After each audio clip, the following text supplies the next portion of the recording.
പ്രിയപ്പെട്ട സഹോദരങ്ങളെ, നമ്മൾ ചൊവ്വാഴ്ച എന്ന് പറയുമ്പോൾ ആഴ്ചയുടെ രണ്ടാമത്തെ ദിനത്തിലേക്ക് കടന്നു പോകുമ്പോൾ കുരിശിൻ്റെ വഴിയിലേക്കുള്ള യാത്രയുടെ ദൂരം നമുക്ക് കുറച്ചുകൂടെ കുറഞ്ഞു വരികയാണ്. ഈ സമയത്ത് കുരിശിനെപ്പറ്റി ധ്യാനിക്കുന്നത് അനുചിതമാണ് എന്ന് കരുതുകയാണ്.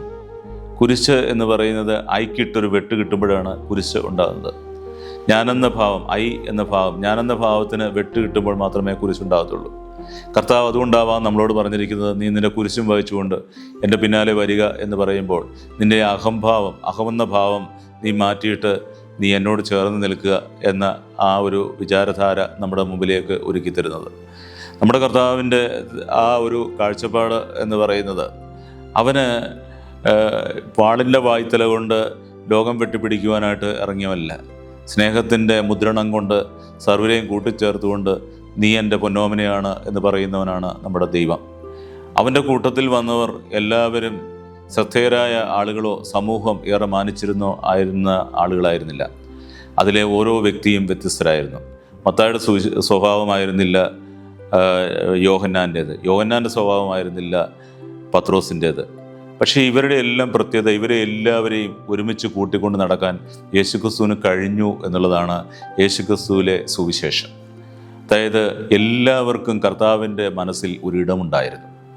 അത് ഏറ്റവും ശ്രദ്ധേയമായ ഒരു കാര്യമാണ്. നമ്മൾ ആലോചിക്കേണ്ടതാണ്. ഇന്ന് നമ്മുടെ ദേവാലയ കൂട്ടായ്മകളിലൊക്കെയും വരുമ്പോൾ നമ്മൾ കാണുന്നത്, ആരെയും ഉൾക്കൊള്ളാൻ പറ്റാത്ത, ആരെയും മനസ്സിന് ഇടം കൊടുക്കാത്ത, ആരെയും അംഗീകരിക്കാൻ കഴിയാത്ത ഒരു കാര്യം വരുമ്പോൾ നമ്മൾ ശ്രദ്ധിക്കേണ്ടത്, നമ്മൾ പിശാചിൻ്റെ വഴികളിൽ കൂടെയാണ് പോകുന്നത്. ഡയബോളിസ് എന്നുള്ള വാക്കിൻ്റെ അർത്ഥം ശൈഥില്യം ഉണ്ടാക്കുന്നവനാണ്. ഇന്ന് സഭാ സമൂഹങ്ങളിലെ ശൈഥില്യം, ഭവനങ്ങളിലെ ചൈതന്യം, ദേവാലയങ്ങളിലെ ശൈഥില്യം, ഇതെല്ലാം നമ്മളിൽ വ്യക്തമാക്കുന്നത് യേശുക്രിസ്തുവിൻ്റെ സുവിശേഷത്തിൽ നിന്ന് നമ്മൾ എത്ര ദൂരം അകലെയാണ് എന്നുള്ള ചിന്തയാണ്. ഇവിടെ നമ്മൾ കാണുന്ന കാഴ്ചപ്പാട് എന്നത്, ഈ കുരിശ് എന്ന് പറയുന്നത് എന്നിലെ അഹത്തെ ഇല്ലാതാക്കുമ്പോഴാണ്, എളിയവൻ നിലവിളിക്കുമ്പോഴാണ് കർത്താവ് അത് കേൾക്കുന്നത്. നമ്മളുടെ ജീവിതത്തിൽ എളിമയുടെ ഭാവത്തിലേക്ക് വളരുവാനായിട്ട് നമുക്ക് മുമ്പിലുള്ള സങ്കലന ചിഹ്നമാണ് കുരിശ് എന്നത്. ഈ കുരിശിൻ്റെ ചരിത്രം ഏറെ ഹൃദ്യമാണ്. പേർഷ്യക്കാരാണ് ആദ്യമായിട്ട് കുരിശ് എന്ന് പറയുന്ന സംവിധാനം ലോകത്തിന് കൊടുത്തത്. അക്കാലത്ത് അവർ ചെയ്തിരുന്ന ഒരു കാര്യം എന്ന് പറഞ്ഞു കഴിഞ്ഞാൽ, കുറ്റവാളികളെ പിടികൂടി കഴിഞ്ഞാൽ അവർ മരക്കൊമ്പിൽ കെട്ടിയിടുന്ന ഒരു പരിപാടി ഉണ്ടായിരുന്നു. കുറച്ച് കഴിയുമ്പോഴത്തേന് ഈ കുറ്റവാളികൾ, അവർ വിരുദ്ധന്മാരാണല്ലോ, അവർ കുറെ കഴിയുമ്പോഴേക്കും അതിൽ നിന്ന് എങ്ങനെയൊക്കെ ഊർന്നിറങ്ങി അവർ പുറത്തിറങ്ങി വരും. കുറച്ച് കഴിഞ്ഞിട്ട് വീണ്ടും കുറ്റവാളികളായിട്ട് അവർ ജീവിക്കും. അങ്ങനെ കൊടും കുറ്റവാളികളായി മാറി അവർ മരിക്കുന്ന ഒരു സാഹചര്യങ്ങളാണ് ഉണ്ടായിരുന്നത്. അപ്പോൾ അവരൊരു വലിയ ശല്യമായിട്ട് മാറിക്കഴിഞ്ഞപ്പോൾ ആ സമയത്താണ് കുരിശിൽ തറച്ച് കൊല്ലുന്ന ഒരു രീതി അവർ അവലംബിച്ചത്. എന്തുകൊണ്ടാണ് ഈ കുരിശിൽ തറച്ച് കൊല്ലുന്നത്? മറ്റെത്രയോ മെത്തേഡുകളുണ്ടായിരുന്നു. പക്ഷെ അതിൻ്റെ പ്രത്യേകത എന്ന് പറയുന്നത്, അവരുടെ കാഴ്ചപ്പാടനുസരിച്ച് പാപിയുടെ രക്തം ഭൂമിയിൽ വീണാൽ ഭൂമി പങ്കിലമായി മാറും എന്നുള്ള ചിന്തയിൽ നിന്നുമാണ് അവർ ഈ കുരിശിൽ തറച്ച് കൊല്ലുന്ന രീതി അവലംബിച്ചത്. അതിന് ചെയ്തിരുന്നതെന്ന് പറഞ്ഞു കഴിഞ്ഞാൽ, കുരിശിൻ്റെ ചുവട്ടിലായിട്ട് അവർ പായയോ അല്ലെങ്കിൽ ഇലകളോ ഒക്കെ ഇട്ടിട്ട് ഈ കുരിശിൽ വിരിഞ്ഞു മരിക്കുന്ന ആളിൻ്റെ രക്തം ഒരിക്കലും ഭൂമി വീഴാതിരിക്കുവാൻ അവർ പ്രത്യേകം ശ്രദ്ധിച്ചിരുന്നു. ഇത് വളരെ വേദനാജനകമായ ഒരു മരണമാണ് ഈ കുരിശിലെ മരണം എന്ന് പറയുന്നത്. ഈ കുരിശിൽ ആളിനെ തറയ്ക്കുമ്പോൾ മുതൽ പച്ചയായിരിക്കുന്ന മനുഷ്യൻ്റെ കണ്ണുകളെ കുത്തിപ്പൊട്ടിക്കാൻ കഴുകന്മാർ പറന്നെത്തും. അവയെല്ലാം കുരിശിൻ്റെ ഓരോ തലപ്പിൽ ഇങ്ങനെ കാവൽ നിൽക്കും. എപ്പോഴും ഈ മനുഷ്യൻ ഒന്ന് പിടഞ്ഞു മരിക്കും. ഇത് കണ്ട് വരിക്കുക എന്ന് പറയുന്നത് എത്രയോ വേദനാജനകമാണ്.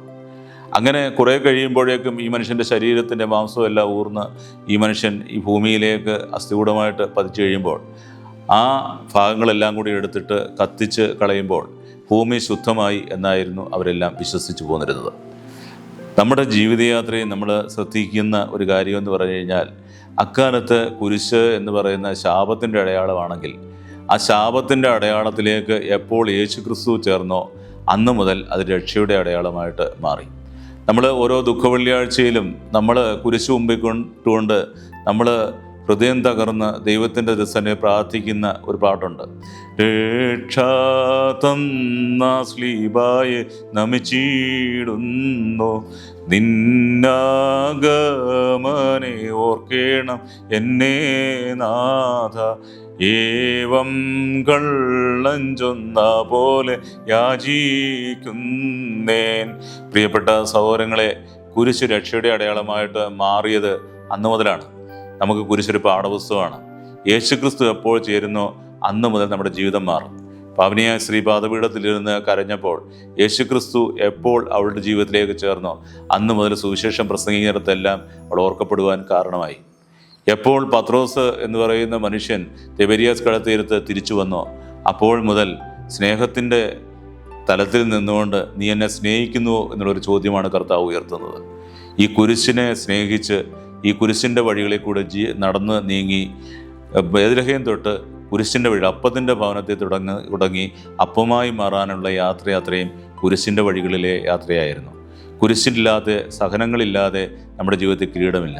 ക്രിസ്തീയ ജീവിതത്തിൻ്റെ പ്രത്യേകത എന്ന് പറയുന്നത് സഹനങ്ങളുടെ കിരീടധാരണമാണ്. അതുകൊണ്ട് നമ്മുടെ ജീവിതത്തിൻ്റെ സഹനങ്ങളുടെ മുമ്പിൽ നമുക്ക് ഓർത്തിരിക്കാം, കഷ്ടത സഹനശീലവും, സഹനശീലം ആത്മധൈര്യവും, ആത്മധൈര്യം നമുക്ക് പ്രത്യാശയും പ്രദാനം ചെയ്യുന്നു. പ്രത്യാശയോടെ അവനിലേക്ക് നോക്കിയവർ പ്രകാശിതരായി.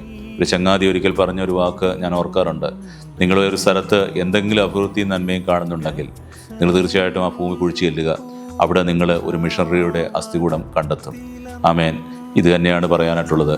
ക്രിസ്തുവിലായിരിക്കുമ്പോൾ ഞാനൊരു കുരിശായിട്ട് ലോകത്തിന് തോന്നിയാലും എന്നെ വിജയചിഹ്നമാക്കി മാറ്റാൻ തക്കവണ്ണം എൻ്റെ കർത്താവ് മതിയായവനാണ്. അവൻ്റെ മനസ്സിൽ എല്ലാവർക്കും ഇടമുണ്ട്.